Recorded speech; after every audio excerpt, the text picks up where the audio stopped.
안녕하십니까. 네. 지난 시간에는요, 오온육기 중에서 가장 처음으로 등장하는 목오행에 대해서 알아봤고, 오늘 시간에는 화오행에 대해서 한번 알아보도록 하겠습니다. 화오행. 화는 불화자로 한자어로 표기를 했습니다. 불은 형체가 없으나 감각으로 알아차리기 때문에 불이 화의 성향을 가장 많이 품고 있다. 그래서 화오행에서 자연에서 대표적인 것은 불입니다. 불. 화오행은 불만 있다라고 생각을 하시면 안 돼요. 그래서 형체가 없다는 거에 대한 모든 포괄적인 의미를 담고 있습니다. 불이라고 하는 것은 분명히 보고 느낄 수 있는 형체가 없기에 잡거나 묶어둘 수가 없다면 화오행으로 본다. 자, 이 불은 우리의 육안으로는 볼 수가 있어요. 볼 수가 있는데 하지만 형체가 없기 때문에 단지 그 불이 주는 느낌으로 알 수가 있죠. 그래서 이 불에도 음과 양으로 나뉘어집니다. 한 오행에도 음과 양이 공존한다라고 얘기를 들었죠. 이 불도 마찬가지로 음과 양으로 나뉘어지는데 불에 있어서 음은 빛입니다. 빛, 밝고 어두운 정도를 나타내죠. 빛이. 그 다음 양의 성향으로는 열이 있습니다. 따뜻하고 뜨겁고 미지근한 정도를 느낌으로 알 수가 있죠. 그래서 불에도 음과 양이 나뉘는데 음에는 빛이 있고 양에는 열이 있더라. 다음 두 번째로 나오는 게 화는 형체가 없다고 했어요. 자연에서 유일하게 형체가 없다. 형체는 없지만 그런데 있다는 거를 우리가 알고 있으면 그 모든 것들은 화오행에 속한다. 즉, 보이지 않아도 흐르는 향기 또는 전기 또는 소리 같은 것으로 이야기할 수 있다. 흐르는 향기. 향기는 코로 냄새를 맡을 수 있고요. 전기는 눈에 보이진 않지만 살아있어서 흘러다닙니다. 그리고 소리. 소리는 이 귀로서 크고 작은 그런 소리들을 구별할 수가 있죠. 다 이 형체가 없는 것들은 모두가 화에 속한다. 사람에게 있어서 이 화의 기운이라 하는 건 정신에 해당하죠. 사람의 정신 또는 감정 또는 간밤의 꿈도 포함이 되겠죠. 이것들 모두가 다 어떻다? 형체가 없다. 이렇게 알아두시면 되죠.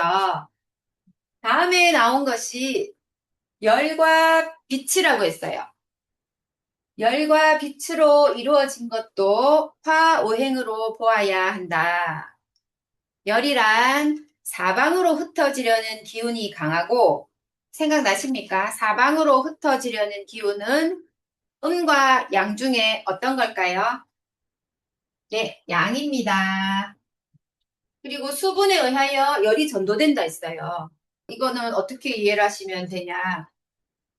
뜨거운 열만 있으면 우리가 피부로 느끼기에는 따갑다라고 느끼지만 이 뜨거운 열감에 수분까지 더해지게 된다면 그야말로 후텁지근하게 끈적거리면서 더운 거 있죠.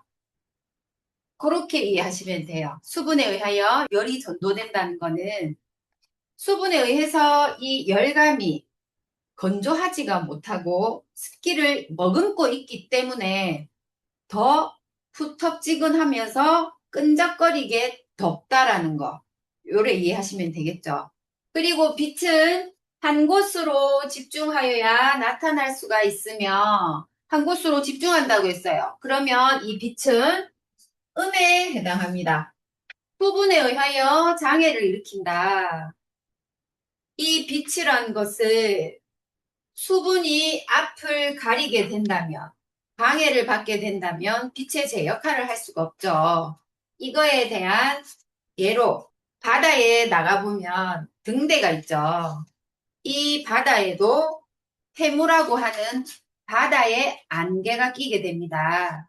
이 안개가 많이 끼어 있을 때 해상에서 조업하는 선박들이 또는 드나드는 배들이 사고를 방지하기 위해서 등대에서 밝은 조명 빛으로 길을 알려주지만, 위치를 알려주지만 수분에 의해서 이 해무들에 의해서 방해를 받게 된다면 빛이 그 수분을 통과할 수가 없기 때문에 흩어져 버리죠.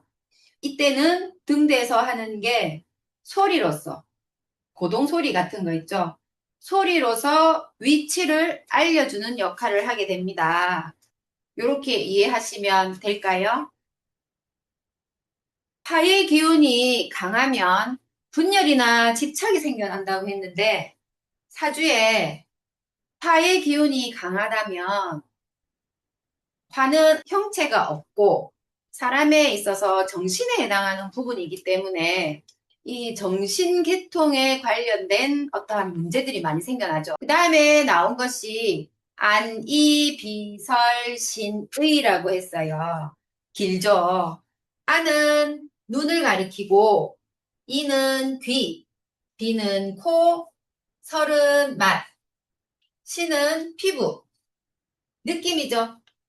피부로서 느낄 수 있는 느낌의 생각입니다. 이 6가지들은 다 형체가 없죠. 공통된 겁니다. 형체가 없다. 없으면서 이 6가지들은 육감이라고 하죠. 육감. 6가지의 감각들. 이러한 기관이 없거나 미약한 식물 또는 동물은 고통을 많이 느끼지 않을 수도 있다. 결과적으로 동물들도 5가지의 오감은 가질 수 있지만 이 생각하는 능력은 떨어지죠. 그래서 인간과 구별되는 가장 큰 이유가 생각이랬어요. 생각. 이 육감을 가지고 있는 것은 사람밖에 없죠. 따라서 고등동물이죠, 또. 고등동물. 그래서 이런 육감이 발달이 되어 있으면 그로 인해 내가 모든 걸 갖추었지만서도 내가 받을 수 있는 고통과 아픔도 크다는 거예요. 그래서 이 오감이나 이런 것들이 약하거나 한 하등의 식물들 고통이 없을 수 있죠. 그 다음 명암이라고 나왔는데 명암이라고 하는 것은 밝고 어두운 정도예요. 요것을 단 하나의 글자로 나타낸다면 색이 되겠죠. 색. 색깔 할 때 색. 이 색은 자신을 나타내기 위한 방편이라고 할 수 있는데 이러한 것이 화에 속한다 했어요. 밝아서 물체를 잘 보이게 할 건지 아니면 어두워서 물체를 보이지 않게 할 것인지는 이 색깔에 의해서 알 수가 있죠. 그리고 자신을 나타내기 위한 일종의 방편이라고 했는데 이거 같은 경우들은 이제 여자들이 기본적으로 하는 화장이 있죠. 화장. 저는 화장 안 하면 밖에 못 나가요. 자신을 나타내기 위한 방편으로 할 수가 있다. 나라는 특색을 잘 살려서 또 화장이라는 기법을 이용해서 드러내는 거죠. 드러내는 것. 이러한 것도 화에 속한다. 자연은 색과 모양으로 구별하는데 검은색도 화이다 했어요. 색에 있어서는 검은색, 검정색도 화에 들어갑니다. 화. 검은색이기 때문에 수가 아닐까요? 하는데 수는 아니죠. 색에 관한 한 검은색 또한 화에 들어간다. 화라고 생각하시면 되겠습니다. 그다음 마지막에 나온 것이 희생과 봉사를 하면서 아무런 대가도 받지 못하는 것이 화오행이다 했어요. 이 희생과 봉사에 구별 짓는 건 뭘까요? 어떤 걸 희생이라 하고 어떤 걸 봉사라 하는지 이거를 나눌 수 있는 기준은 대가성이죠. 대가. 약간의 대가라도 있으면 봉사에 해당이 되고 봉사활동을 합니다. 금전을 줄 수가 없다면 봉사활동 시간이라도 달아주죠. 대가가 있으면 봉사에 해당이 되고 희생은 대가가 없습니다. 대가가 없는 것을 희생이라 한다. 말 그대로 헌신하는 거죠. 아무것도 바라지 않고 아무런 조건 없이 헌신하는 것을 대가가 없는 희생이라고 한다. 원인은 자신을 나타내기 위함이지 누구를 위하는 것이 아니기 때문이다 라고 했어요. 나라는 존재를 나타내기 위해서 남의 의식 없이 남을 의식하지 않고 어쩜 일방적이다 할 수 있겠죠. 일방적. 자신을 나타내기 위함이지 누구를 위하는 것이 아니기 때문이다. 일방적이긴 하지만 지속성은 없어요. 지속성. 지속성은 없다. 희생은 대가가 없는 것이고 봉사는 약간의 대가를 받는다고 할 수 있다. 요렇게 해서 화오행에까지 한번 알아봤습니다. 이번에 이제 화오행 같은 경우는 조금 짧아졌습니다. 짧아졌는데 짧다고 해서 대충 한 거 아닙니다.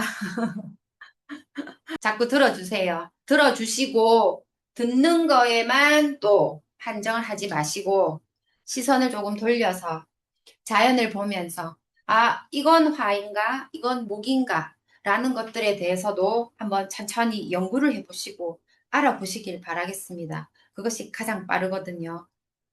네, 오늘은 여기까지 하겠습니다. 수고하셨습니다.